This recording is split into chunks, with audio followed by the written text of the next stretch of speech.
Everyone, I just finished a bottle of Rasasi's Al Wisam Day, and here's why I'm going to be buying another bottle.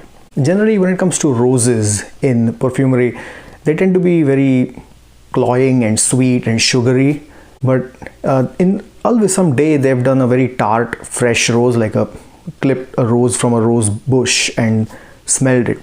I feel like that's the combination of citrus and sort of a metallic note that they have in there that really gives it that fresh tartness. And to me, it's a predominantly rose fragrance without being that cloying sweet gulkand, if you know it, or like a rose burfi, that kind of a feeling. Another reason is that as it develops, as it dries down, it develops a bit more of an inky herbal character along with the rose note that stays throughout the fragrance.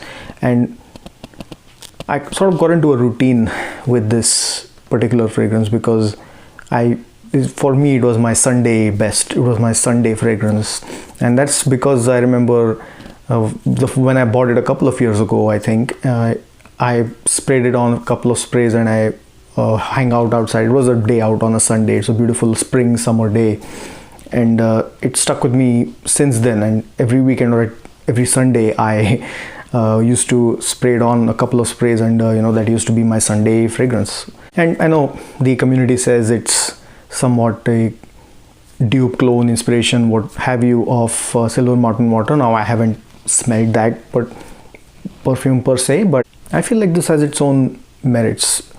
Also other things like a really wonderful sprayer. The bottle is, let me just pull this back in here. It's a bit chintzy, it's a bit cheap, the plasticky and what have you. But the sprayer is really nice, and it has a good mist to it.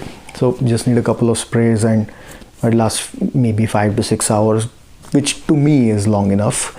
I know some people are looking for beast mode and crazy stuff, but this is a very beautiful metallic rose fragrance, which sort of dries down into a bit more of a slightly herbal or slightly inky, and then really later on it becomes ambery, musky, sweet fragrance. And that's why I'm going to keep it in my collection. Let me know what you think. If you ever had Al Wisam Day in your collection, if you've ever tried it, experienced it, or if you've compared it with Silver Mountain Water or a few other perfumes that it gets compared with, please let me know in the comments.